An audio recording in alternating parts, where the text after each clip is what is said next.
तो hi students, आज हम लोग करने वाले हैं बिजनेस एनवायरनमेंट के सारे प्रीवियस ईयर क्वेश्चन जो कि हमारे स्टार्ट होते हैं 2019 से 2026 तक। अपन उल्टा चलेंगे, पहले 26 के करेंगे, फिर अगले वीडियो में 25 के करेंगे, अगले वीडियो में 24 के करेंगे, 23 के करेंगे, 22 के करेंगे, ऐसे करते करते 2019 तक हम लोग करेंगे।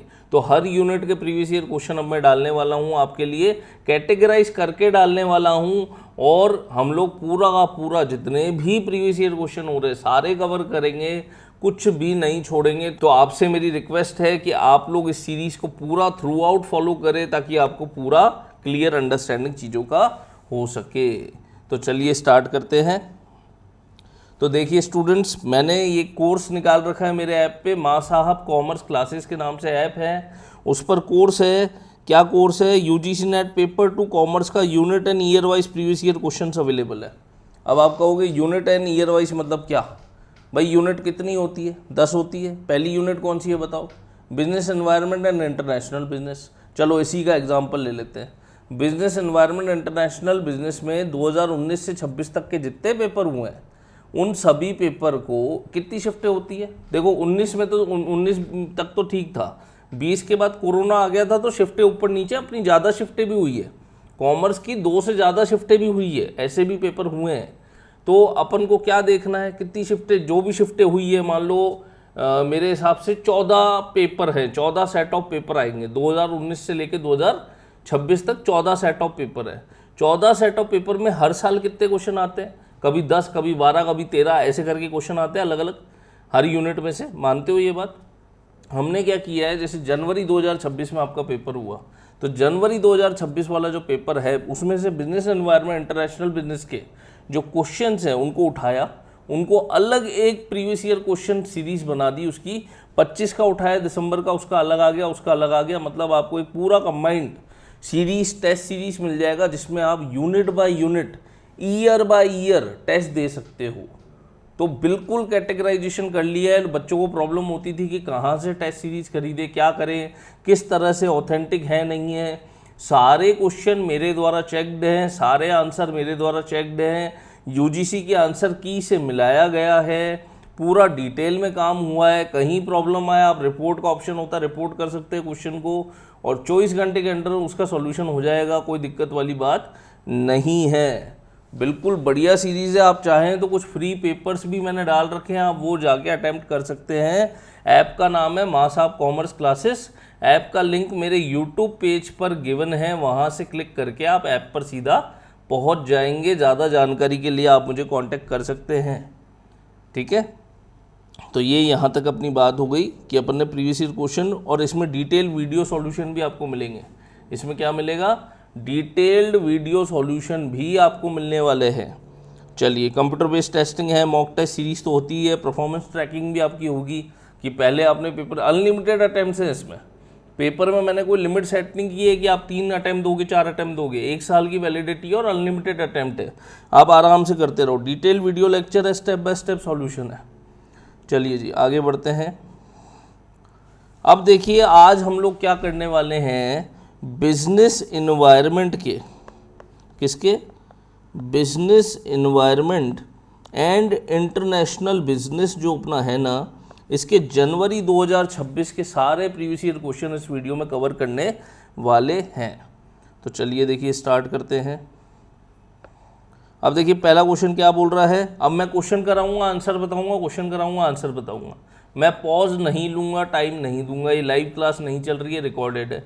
तो इसके लिए अपन क्या करेंगे, आपको जब भी ये क्वेश्चन दिखे आप वीडियो को पॉज करो, अपना आंसर मन में सोचो, मैं जब तक आपको आंसर बताऊंगा फिर आप मैच करो, ठीक है। ऐसे करेंगे। अब देखिए, which one of the following is not a category under balance of payment. Balance of payment की कौन सी कैटेगरी इनमें से नहीं है? निम्नलिखित में से कौन सा भुगतान संतुलन बैलेंस ऑफ पेमेंट की श्रेणी में नहीं है? कौन सा इनमें से बैलेंस ऑफ पेमेंट की श्रेणी में नहीं आता? भैया देखो, करंट अकाउंट तो आता है, कैपिटल अकाउंट तो आता है, ऑफिशियल रिजर्व अकाउंट तो आता है। तो कौन सा अकाउंट नहीं आता? ड्रॉइंग्स अकाउंट जो है ये नहीं आता है बैलेंस ऑफ पेमेंट की कैटेगरी के अंदर। बैलेंस ऑफ पेमेंट का जो पूरा फॉर्मेट होता है ना, जिसके अंदर करंट अकाउंट आता है, कैपिटल अकाउंट आता है, ऑफिशियल रिजर्व अकाउंट आता है, क्या इसमें ड्राइंग्स अकाउंट आता है क्या? नहीं आता। तो सी अपना इज द करेक्ट आंसर। ये यही पूछ रहा था, नॉट अ कैटेगरी, तो अपन ने बता दिया। ये देखिए इसका एक्सप्लेनेशन पढ़ लेते हैं फटाफट से। The balance of payment is a systematic record of all economic transaction between resident of the country and the rest of the world. The major category of the balance of payment are current account, capital account, official reserve account. अब देखिए यहाँ पे क्या बोला इन्होंने, drawings account is not a component of balance of payment, it is not an accounting term related to the withdrawal और cash of goods by the owner. कि drawings का मतलब तो क्या होता है, ओनर अपने पर्सनल यूज़ के लिए पैसा या गुड्स फर्म से निकालता है, उसको बोलते हैं ड्रॉइंग्स। तो ड्रॉइंग्स का तो कोई लेना देना ही नहीं है बीओपी के अंदर। चलिए आगे बढ़ते हैं। अब इस क्वेश्चन को पढ़िए, देखिए क्या बोल रहा है ये।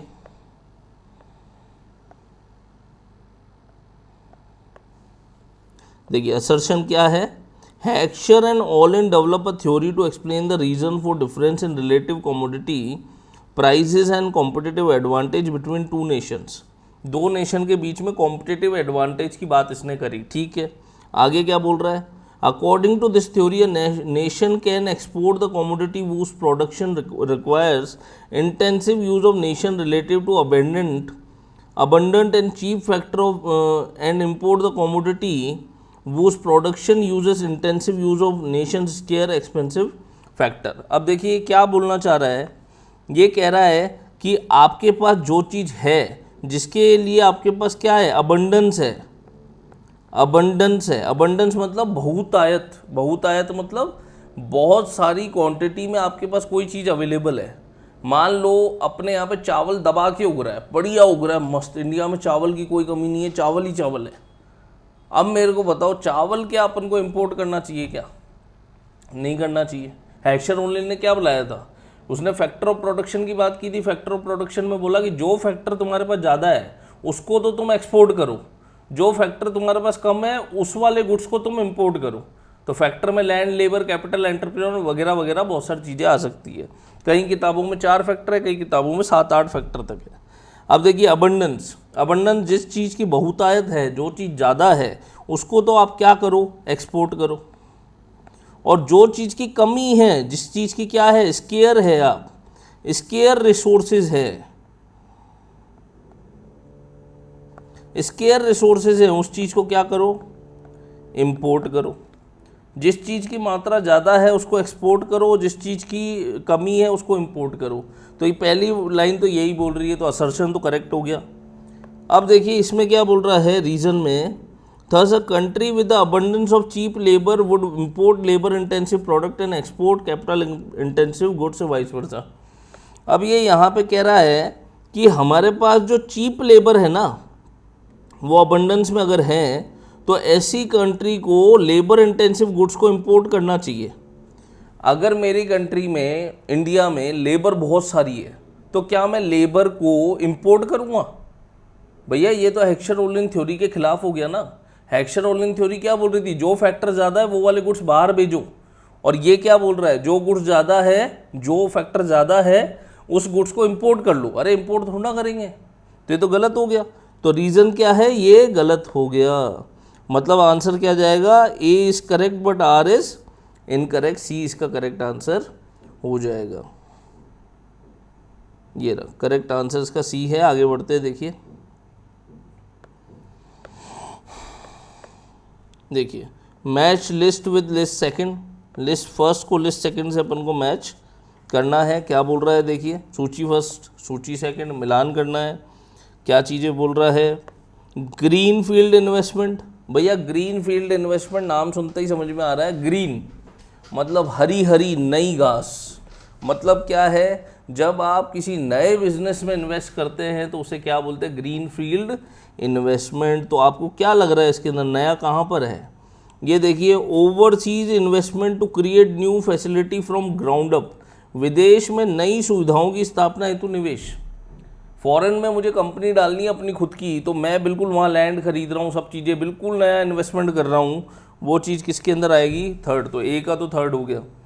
बी क्या है, foreign portfolio investment. Foreign portfolio investment में क्या आएगा, देखिए फॉरेन पोर्टफोलियो इन्वेस्टमेंट में क्या आएगा, overseas investment to acquire existing facility आएगा, डायरेक्ट इन्वेस्टमेंट आएगा। क्या चीज़ें आपको लगती है इसके अंदर आ सकती है?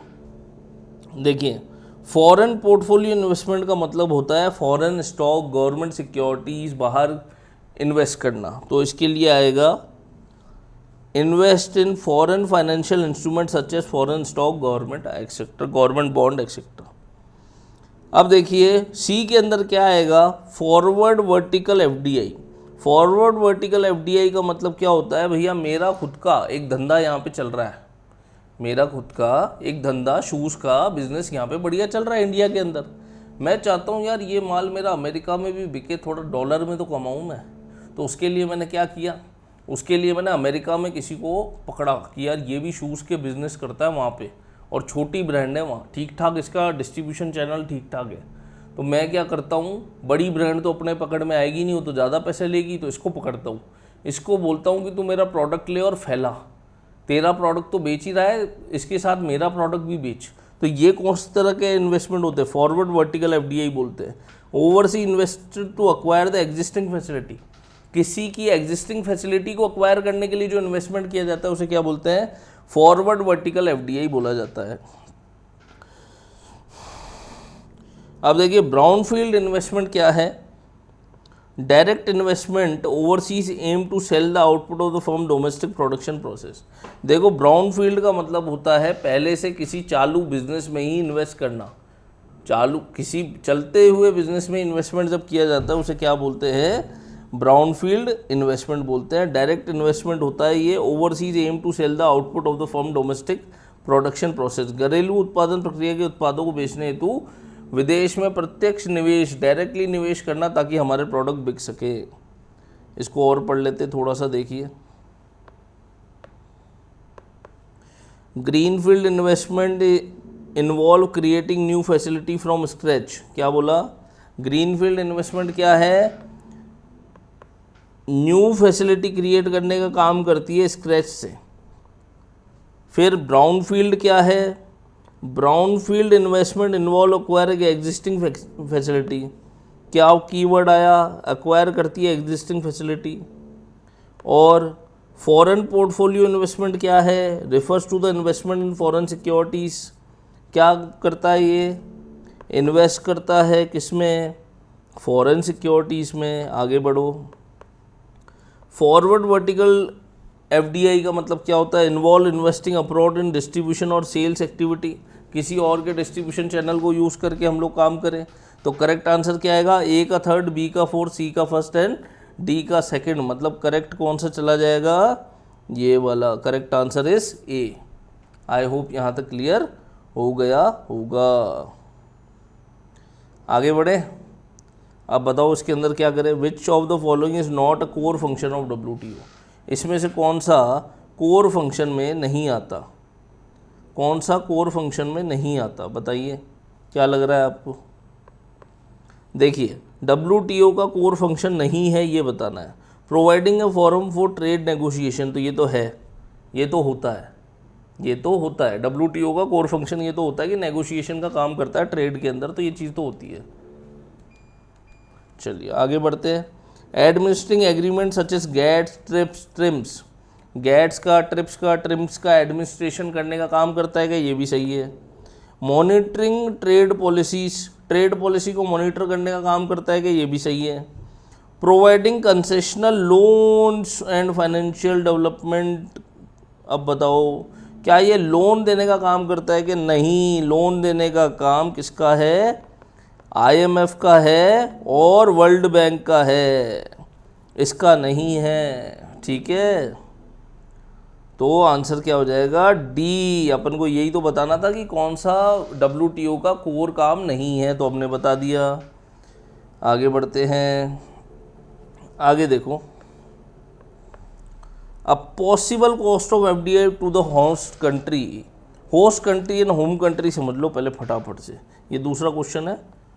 होम कंट्री क्या है और होस्ट कंट्री क्या है।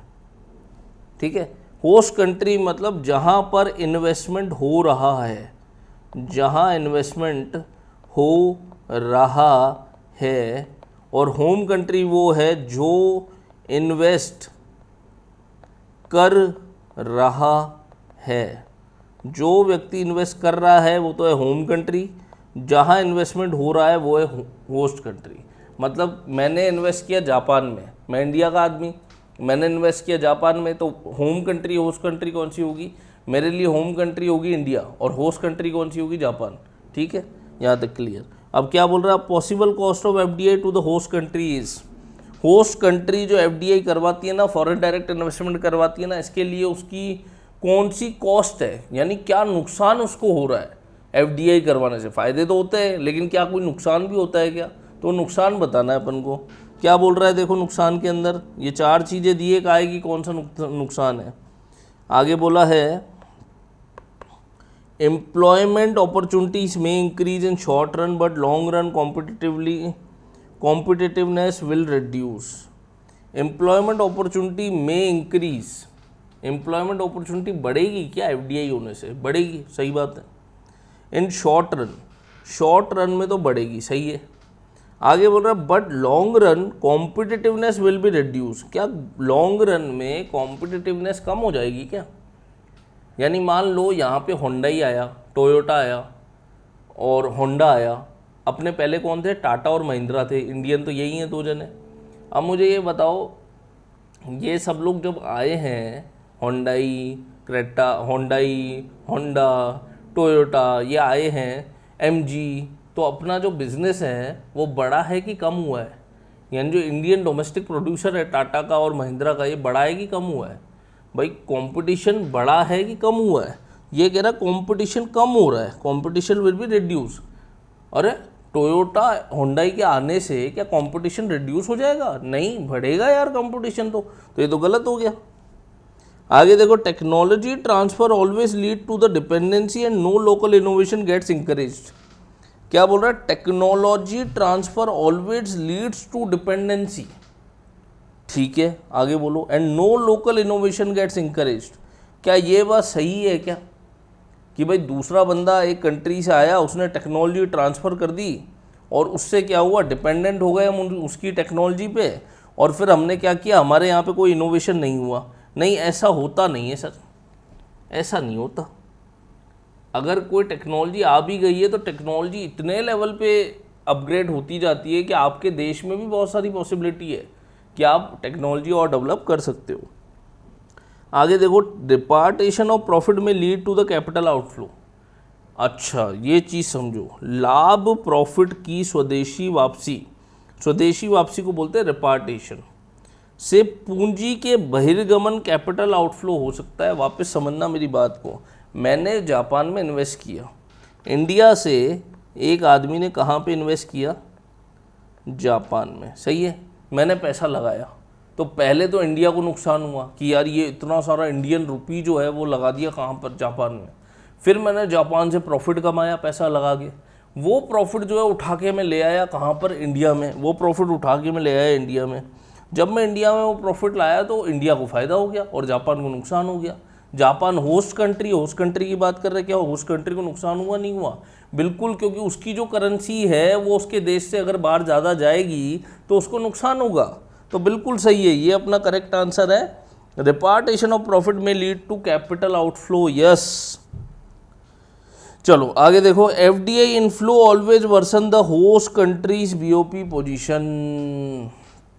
क्या एफडीआई का inflow worsen the host country's BOP position? नहीं। एक बात बताओ, आपका बैलेंस ऑफ पेमेंट जो है उसमें क्या दिखाते हो? कितना पैसा आया, कितना इंपोर्ट हुआ। इंपोर्ट ऑफ गुड्स में बैलेंस ऑफ ट्रेड में क्या दिखाते थे? Import of goods, export of goods. मतलब क्या है? पैसा इतना आया, एक्सपोर्ट क्या तुम क्विंटल में दिखाते थे? पैसे में ही तो दिखाते थे। इतने पैसे का माल आया, इतने पैसे का माल गया, फिर आप नीचे वो बाकी के ऑफिशियल रिजर्व वगैरह बनाते थे तो टोटल करते थे, वो बैलेंस ऑफ पेमेंट आता था। बैलेंस ऑफ पेमेंट मतलब कितना इंपोर्ट पैसा आया, कितना पैसा गया, सीधी सी बात है ये। यहाँ पे देखो क्या बोल रहा है, एफडीआई इनफ्लो। मेरी कंट्री में अमेरिका वाले आदमी ने पैसा डाला तो मेरा बीओपी नेगेटिव आएगा क्या, या बीओपी खराब हो जाएगा क्या? नहीं यार, बीओपी तो बढ़िया हो जाएगा ना। पैसा आ रहा है बाहर से, पैसा बाहर से आ रहा है तो अच्छी बात है। जाना नहीं चाहिए, अपना पैसा आना चाहिए, तो वो अच्छी बात होती है। तो ये भी गलत हो गया। तो आंसर क्या हो गया? सी अपना करेक्ट आंसर है। देखो क्वेश्चन बेटा ऐसे ही डिस्कस करते हैं, आप लोगों को लग भी रहा होगा शायद कि टाइम ज़्यादा लिया जा रहा है समझाने में, ज़्यादा लेना ज़रूरी है क्योंकि जल्दबाजी वाला एग्ज़ाम ही नहीं है यूजीसी नेट। आप अगर तोड़ तोड़ के, बिल्कुल तोड़ तोड़ के क्वेश्चन को नहीं समझोगे ना, तो मैं गारंटी दे रहा हूँ आप पकड़ ही नहीं पाओगे ये बोल क्या रहा है। नहीं तो इस क्वेश्चन की बात छोड़ना है यार, आगे जो एग्ज़ाम आएगा उस क्वेश्चन की बात है। वो क्वेश्चन होगा कब, जब आपका ये क्वेश्चन क्लियर होगा पूरा डिटेल में, टूट के तोड़ो, क्वेश्चन को तोड़ना पड़ेगा तब जा कर के। आंसर की बात थोड़ा, आंसर तो मैं डायरेक्ट बता देता, सी आता है। तोड़ना पड़ेगा, समझना पड़ेगा क्यों ऐसा आ रहा है, क्या कारण है। चलो आगे देखो next question, which one of the following is not an external technique of foreign exchange risk management. निम्नलिखित में से कौन सी विदेशी विनिमय जोखिम प्रबंध फॉरेन एक्सचेंज रिस्क मैनेजमेंट की बाह्य एक्सटर्नल तकनीक नहीं है। कौन सी इनमें से टेक्निक नहीं है। तो अब इसके लिए आपको समझना पड़ेगा कि टेक्निक्स जो होती है वो कितने टाइप की होती है। क्या बोल रहा है, फॉरेन एक्सचेंज की रिस्क मैनेजमेंट करने की, भाई फॉरेन एक्सचेंज करते हो, बाहर पैसा देते हो, बाहर से लाते हो, फॉरेन एक्सचेंज चल रहा है, इधर की करेंसी इधर शिफ्ट करते हो, तो उसका जो रिस्क का मैनेजमेंट है वो आप कैसे करते हो, तो उसकी कुछ टेक्निक्स होती है। अब ये टेक्निक्स दो टाइप की होती है, एक होती है इंटरनल, एक होती है एक्सटर्नल। तो भैया कैसे पता पड़ रहा है, ये पता पड़ रहा है, देखो एक इंटरनल टेक्निक होती है, एक एक्सटर्नल टेक्निक होती है। तो आपको पता होना चाहिए था ये क्वेश्चन करने के लिए कि internal technique of risk management कौन सी है फॉरेन एक्सचेंज के केस में, और एक्सटर्नल टेक्निक कौन सी है। तो अब देखो इंटरनल कौन सी है, एक्सटर्नल कौन सी है। इंटरनल के अंदर बोल रहा है are method adopt within the firm such as netting, matching, leading and lagging. Netting, matching, leading and lagging, ये कौन से मेथड है, इंटरनल। एक्सटर्नल मेथड कौन से जी, external involve using financial market instrument such as forward contract, currency, future, option and swaps. ये किसके अंदर आते हैं, एक्सटर्नल के अंदर। तो अब देखो, अब क्वेश्चन पे आएंगे तो समझ में आएगा क्या बोल रहा है। क्वेश्चन बोल रहा है इनमें से कौन सा एक्सटर्नल टेक्निक नहीं है। तो भैया नेटिंग तो इंटरनल टेक्निक होता है ना, तो एक्सटर्नल नहीं है, तो करेक्ट आंसर क्या हो जाएगा, सी, नेटिंग। बस सीधा देखते ही समझ में आ गया। तो इसके लिए बस अपन को ये पता होना चाहिए था, करेक्ट आंसर अपना सी है, नेटिंग। आगे बढ़ते हैं जी।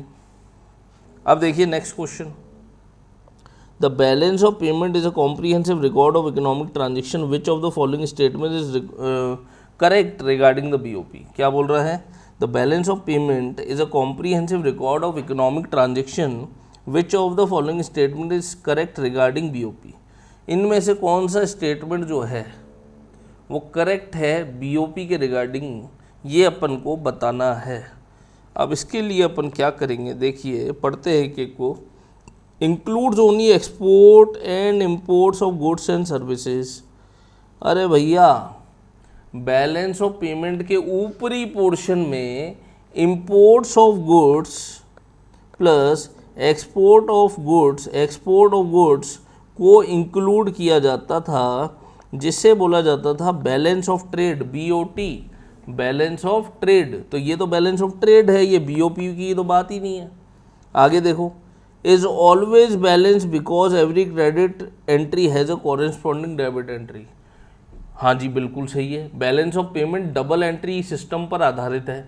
तो इसमें एक डेबिट कॉलम है, एक क्रेडिट कॉलम है, दोनों कॉलम एंड में बराबर हो जाते हैं, बिल्कुल सही बात है। आगे बोल रहा है excludes unilateral transfer like remittance. क्या ये रेमिटेंस को एक्सक्लूड करता है, आपकी कंट्री से पैसा बाहर चला गया या बाहर की कंट्री से पैसा यहाँ आ गया, यानी स्वदेशी पैसा आ गया, यानी बाहर से पैसा ये अपने पास आ गया, होस्ट कंट्री से पैसा होम कंट्री में आ गया, तो क्या ये इंक्लूड नहीं करेगा अपना कंट्री। भाई इंडिया में फॉरेन से पैसा आ गया, क्या वो लिखेंगे नहीं इंडिया वाले अपनी बैलेंस ऑफ पेमेंट में, लिखेंगे भाई, इसको तो इंक्लूड किया जाता है। तो ये तो कह रहा है कि इंक्लूड नहीं करते, क्या बोल रहा है, एक्सक्लूड करते हैं, नहीं, गलत है। आगे देखो, shows only the financial account of transaction, ये भी गलत है। कैसे, अरे भैया बैलेंस ऑफ पेमेंट तो कैपिटल का फ्लो भी दिखाता है, फाइनेंशियल फ्लो भी दिखाता है, गुड्स का फ्लो भी दिखाता है, सर्विसेज का फ्लो भी दिखाता है। कैपिटल, फाइनेंशियल, गुड्स, सर्विस सबका फ्लो दिखाता है। शोज ओनली, क्या ओनली वर्ड को पकड़ो, ओनली, क्या ओनली फाइनेंशियल अकाउंट्स की बात करता है क्या? नहीं। यहां देखो कितना क्लोज था ये क्वेश्चन। अधिकतर बच्चों ने इसको राइट किया है, अधिकतर जनों ने, जबकि ये गलत है, ये राइट नहीं है। राइट क्या है? It always balances because every credit has an corresponding debit entry. ठीक है जी, यहाँ तक ठीक है। Is always balance because every credit has a corresponding debit entry. I hope यहाँ तक क्लियर होगा। आगे बढ़ते हैं। अब देखिए क्या बोल रहा है जी, ये तो आता होगा आप लोगों को, फिर भी मैं देखिए इसका बहुत बढ़िया सा चार्ट बना रखा है मैंने नाफ्ता EU वगैरह का। जब आपको मैं पूरा नोट्स वगैरह बताऊँगा, आप कोर्स ले सकते हैं चाहे तो, कोर्स पे पूरा मैंने पढ़ा रखा है। बहुत बढ़िया सा चार्ट बना रखा है, अगर आप उसको पढ़ लेते हैं मैं गारंटी दे रहा हूँ आप भूलोगे ही नहीं, आप भूलोगे ही नहीं, डेट ही नहीं भूलोगे आप। यानी वो बहुत अच्छे से निमोनिक्स बना के उसके तरीके बता रखे हैं, आप कैसे याद कर सकते हो। कोर्स की जानकारी के लिए आप मुझे कांटेक्ट कर सकते हो। मेरा नंबर क्या है जी, मेरा नंबर लिख लो 7878116567, 7878116567। लोकेश टिलवानी मेरा नाम है दोस्तों, असिस्टेंट प्रोफेसर हूँ मैं। आप मुझे कॉल कर लीजिए, मैं आपसे बात कर लूँगा। चलिए, arrange the following institution as per their year of establishment in ascending order. Ascending order में बताओ, छोटे से बड़ा क्रम, मतलब सबसे पहले कौन सा आया, उसके बाद कौन सा आया, उसके बाद कौन सा आया, उसके बाद कौन सा आया, ये आपको बताना है। पेन बंद हो जाता है यार। चलो जी, अब बात करते हैं इन सब में से सबसे पहले कौन सा आया। तो बिल्कुल सबसे पहले नंबर पे कौन सा आया था बेटा, EU। दूसरे पे कौन सा आया था बेटा, अंकटेड। तीसरे पे कौन सा आया था बेटा, एशियन। चौथे पे कौन सा आया था बेटा, नाफ्ता। तो बस याद हो गया, पहले आएगा B, फिर आएगा D, फिर आएगा C, फिर आएगा A, मतलब करेक्ट आंसर इज C। तो देखिए इधर, यहाँ पे देखिए फटाफट से, करेक्ट आंसर क्या है, एक्सप्लेनेशन क्या है। 1957 में EU आया, 64 में अंकटेड आया, 67 में एशियन आया, 1994 में नाफ्ता आया। BDCAC is the correct answer. बताइए यहाँ तक कोई समस्या आई क्या, नहीं आई? आगे बढ़ते हैं। देखिए क्या बोल रहा है, which statement has capture the difference between FDI and FPI। FDI foreign direct investment और FPI फॉरेन पोर्टफोलियो इन्वेस्टमेंट में क्या डिफरेंस है, इसको कौन जस्टिफाई कर रहा है इन चारों स्टेटमेंट में से सबसे ज़्यादा। तो देखिए बात क्या है, उसको पढ़ते हैं क्या बोल रहा है। देखिए कह रहा है FDI is investment with lasting interest and managerial control, FPI is passive investment without control. सही तो बोल रहा है। कह रहा है FDI जो है ना, वो इन्वेस्ट पता है क्यों की जाती है, ताकि आप उस कंट्री में वो जो कंपनी है जिसमें आप FDI कर रहे हो उसको आप अपने कंट्रोल में ले सको, उसको क्या कर सको, कंट्रोल में ले सको, उसकी majority of equity share acquire करने की कोशिश कर रहे हो आप, तो मैनेजरियल कंट्रोल के लिए करते हो FDI। बिल्कुल सही है। FPI एक पैसिव इनकम की तरह है क्या? बिल्कुल है यार, पैसिव इनकम है, क्योंकि 5% ही किया जाता है। तो अगर कम कर रहे हो, 10% से नीचे आ रहा है, तो वो क्या है, सारा का सारा 5-7% करते हैं। जनरली 10% का रेट होता है, 10% से कम को किसमें कंसिडर करेंगे, FPI में। इन्वेस्टमेंट विदाउट कंट्रोल, इसमें कोई कंट्रोल नहीं होता। सही है। तो ए तो आंसर तो मेरे को मिल गया कि यार आंसर तो ए है। तो देखिए स्टूडेंट, इसके बी पॉइंट पे बात करते हैं। FDI involves only equity investment. क्या FDI ओनली इक्विटी इन्वेस्टमेंट की बात करता है, केवल इक्विटी शेयर में इन्वेस्ट कर सकते हैं FDI में? नहीं, FDI में कई सारी ऑप्शंस हैं जिस पर आप इन्वेस्ट कर सकते हैं। ओनली इक्विटी शेयर पर इन्वेस्ट नहीं होता, ज़्यादा करके इक्विटी शेयर पर इन्वेस्ट होता है। लेकिन जो ओनली वर्ड है ये गलत है। ये गलत हो जाएगा, मतलब स्टेटमेंट सेकंड आगे पढ़ने की ज़रूरत नहीं है, यहीं पे ख़त्म हो गया, लेकिन पढ़ लेते हैं। FPI involve both equity and debt security, क्या इक्विटी और डेट सिक्योरिटी दोनों आता है क्या इसमें? बिल्कुल सही है जी, दोनों आता है। सी पॉइंट क्या है देखिए, ये गलत हो गया, मतलब इसका आधा पोर्शन सही है, ये वाला पोर्शन सही है, और ये आधा पोर्शन जो है आगे वाला वो गलत है। आगे देखो, FDI is recorded in the current account, क्या एफडीआई को करंट अकाउंट में रिकॉर्ड करते हैं, एफपीआई को कैपिटल अकाउंट में रिकॉर्ड करते हैं? नहीं जी, दोनों को ही कैपिटल में रिकॉर्ड करते हैं, तो ये गलत हो गया। Both FDI and FPI give the investor voting right in the host country, क्या वोटिंग राइट मिलती है दोनों को? नहीं, केवल एफडीआई को मिलती है, तो ये भी गलत है। तो करेक्ट आंसर हो जाएगा आपका ए। तो ए आपका क्या है, मैं हाईलाइट कर देता हूँ, ए आपका एकदम करेक्ट आंसर हो गया है। ठीक है, आई होप यहाँ तक क्लियर होगा। चलिए आगे बढ़ते हैं जी। अब देखिए क्या बोल रहा है ये, कह रहा है कि सूची 1 को सूची 2 से मिलाओ, match list 1 with list second. List 1 बोल रहा है थ्योरी ऑफ प्रॉफिट, लिस्ट 2 बोल रहा है प्रोपाउंडर्स। कौन सा किसका प्रोपाउंडर था ये आपको बताना है, तो इसके लिए आपको प्रोपाउंडर याद होना चाहिए था कि इस थ्योरी का प्रोपाउंडर ये है, इसका ये है। तो क्या इसका आंसर है, देखिए बताता हूँ मैं। देखिए, रिस्क थ्योरी ऑफ प्रॉफिट का प्रोपाउंडर कौन है? F B Hawley. Dynamic theory of profit का प्रोपाउंडर कौन है? J B Clark. ये मैंने ऐप पे पढ़ा रखा है क्लास के अंदर पूरा का पूरा, कौन सी थ्योरी का प्रोपाउंडर कौन है, और भी थ्योरीज है जो कि हमने ऐड की है। इनोवेशन थ्योरी ऑफ प्रॉफिट का प्रोपाउंडर कौन है? Joseph A Schumpeter. Profit as rent of ability का एफ ए वॉल्कर। तो आपका करेक्ट आंसर क्या हो जाएगा? ए का थर्ड, बी का फोर्थ, सी का फर्स्ट एंड डी का सेकंड। तो बी आपका करेक्ट आंसर हो जाएगा ये वाला। तो यहाँ तक बताइए कोई दिक्कत है क्या? ये आपके वो क्वेश्चन थे जो कि 2026 में आए थे। नहीं, आगे है क्वेश्चन एक और। तो आई होप यहाँ तक क्लियर होगा दोस्तों। आगे बढ़े, चलिए आगे बढ़ते हैं। देखिए अब क्या बोल रहा है next question. An empirical test was carried out in 1951 on the Heckscher Ohlin model to find out whether or not the US, which has abundant capital resources, export capital intensive goods and importing labor intensive goods. However, it was found in the US imported more labor intensive commodity and imported more capital intensive product, contrary to Heckscher-Ohlin model who conducted this test. मेरी बात ध्यान से सुनना, question क्या बोल रहा है। चलिए दोस्तों मैं समझा देता हूँ क्वेश्चन आपका क्या कह रहा है। तो देखिए, हेक्सचर एंड ओहलिन ने एक थ्योरी दी थी और क्या कहा था कि आपकी कंट्री में जो भी फैक्टर ज़्यादा है उसको तो आप क्या कर दो, उसको तो आप एक्सपोर्ट कर दो। क्या कर दो? एक्सपोर्ट कर दो। और जो भी फैक्टर कम है उसको आप इंपोर्ट कर लो। क्या बोला? जो फैक्टर ज़्यादा है उसको तो आप एक्सपोर्ट कर लो, जो फैक्टर कम है उसको इंपोर्ट कर लो। अब आप बताओ, आपने एक वर्ड सुना होगा USA, United state of America. Country है बहुत बड़ी, सबसे ताकतवर कंट्री। अब इसके पास जो गुड्स है, जो ज़्यादा मात्रा में गुड्स है, जो फैक्टर ऑफ प्रोडक्शन ज़्यादा है, वो किसका है? कैपिटल इंटेंसिव गुड्स जो हैं इसके पास ज़्यादा है। तो एक्चुअल में इस थ्योरी के हिसाब से तो इसको ये एक्सपोर्ट करने चाहिए थे ना भाई। इस थ्योरी के हिसाब से इसको ये गुड्स जो है कैपिटल इंटेंसिव गुड्स एक्सपोर्ट करने चाहिए थे। लेकिन अमेरिका कर क्या रहा था 1951 में?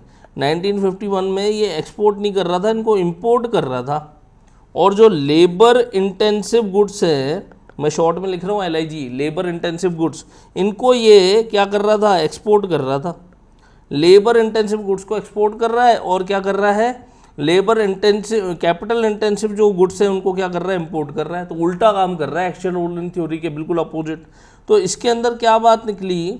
1951 में किस बंदे ने वो कंडक्ट दिस टेस्ट, किसने ये बात पता करी, किसने ये बात पता लगाई कि अमेरिका तो क्या कर रहा है? कैपिटल एक्सटेंसिव गुड्स को इंपोर्ट कर रहा है, जबकि उसको तो एक्सपोर्ट करना चाहिए।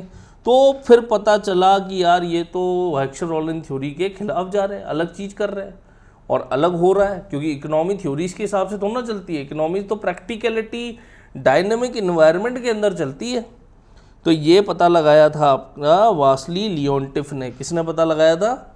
वासली लियोनटिफ ने पता लगाया था, उसने ये टेस्ट कंडक्ट किया था जिसमें ये पता चला कि 1951 में यूएसए कैपिटल इंटेंसिव गुड्स को इंपोर्ट कर रही है। आई होप यहाँ तक क्लियर हो गया होगा। करेक्ट आंसर आपका डी है, वासली लियोनटिफ।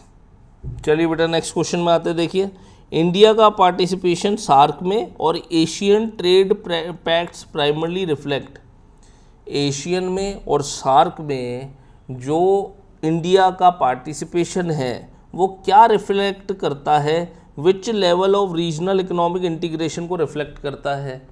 क्या ये जो सार्क और एशियन है, क्या ये कस्टम यूनियन है, क्या ये फ्री ट्रेड एरिया है, क्या ये इकोनॉमिक यूनियन है, क्या ये कॉमन मार्केट है। ये है अपने फ्री ट्रेड एरिया। केवल इसमें फ्रीली ट्रेड किया जा सकता है, freely goods and services move हो सकती है, तो ये फ्री ट्रेड एरिया के अंदर काउंट होता है। तो देखिए आगे बढ़ते हैं। करेक्ट आंसर आपका है फ्री ट्रेड एरिया। अब आपको अगर याद दिलाऊं तो फ्री ट्रेड एरिया में क्या होता है, free movements of goods among the member countries के अमंग ही गुड्स का आना जाना फ्रीली होता है विदाउट एनी कस्टम ड्यूटी। आगे देखिए, कस्टम यूनियन क्या होता है, फ्री ट्रेड एरिया तो होता ही है लेकिन कॉमन एक्सटर्नल टैरिफ होता है। मेंबर कंट्रीज के बाहर यदि किसी व्यक्ति पर, कंट्री पर टैरिफ लगाया जाता है तो वो सब कंट्रीज का सिमिलर टैरिफ होगा, वो रेट जो होगी वो सिमिलर होगी, वो चेंज नहीं होगी। कॉमन मार्केट क्या है, custom union plus free movements of factor. Custom union तो होगा ही होगा, मतलब फ्री ट्रेड एरिया है, कॉमन एक्सटर्नल टैरिफ है, उसके साथ साथ फ्री मूवमेंट ऑफ फैक्टर होगा। फैक्टर ऑफ प्रोडक्शन जितने भी है, लैंड, लेबर, कैपिटल, एंटरप्रेन्योर, सबका फ्री मूवमेंट होगा, कोई भी आ जा सकता है फ्री। इकोनॉमिक यूनियन थोड़ा फिर और ऊपर हो जाता है, इधर कॉमन इकोनॉमिक पॉलिसी भी आ जाती है। कॉमन मार्केट के साथ क्या आ जाती है, कॉमन इकोनॉमिक पॉलिसी भी आ जाती है। लेकिन अभी हम सार्क और एशियन की बात कर रहे थे, तो सार्क और एशियन एक फ्री ट्रेड एरिया है। बताइए यहाँ तक कोई समस्या है क्या। चलिए यहाँ तक हो गया अपना कंप्लीट। अब नेक्स्ट वीडियो में मैं आपको जून 2025 के मैंने बना रखे हैं, अब ये कराऊंगा, फिर उसके बाद आगे, उसके बाद आगे, उसके बाद आगे, ऐसे बढ़ते जाएंगे। तो आई होप यहाँ तक क्लियर होगा, कोई दिक्कत नहीं होगी, सब चीज़ें समझ में आ गई होगी। कोई सवाल है, कोई क्वेश्चन है, अगर आप ऐप पे देख रहे हैं तो कम्युनिटी में लिख सकते हैं, अगर आप यूट्यूब पे देख रहे हैं तो आप कमेंट कर सकते हैं। मेरा कॉन्टैक्ट नंबर 7878116567 है, आप कॉल करके कोर्स की जानकारी प्राप्त कर सकते हैं। पेपर 1 पेपर 2 कंबाइंड मैं पढ़ाता हूँ। पेपर 2 में कॉमर्स एंड मैनेजमेंट लेते हैं हम लोग अभी सिर्फ, और पेपर 1 तो जनरल पेपर है ही, उसके previous year question, year wise question, unit wise question, topic wise question सब कैटेगराइज करके विद वीडियो सॉल्यूशन बनाए हुए हैं। बहुत ही कम प्राइजेस पे कोर्स लॉन्च कर रखे हैं। 15 अगस्त से पहले हमने डिस्काउंट निकाल रखा है 70% ऑफ का। जो भी लोग कोर्स का लाभ उठाना चाहते हैं वो इस नंबर पर कांटेक्ट करके बात कर सकते हैं। तो आई होप यहाँ तक क्लियर होगा। मिलते हैं नेक्स्ट वीडियो में।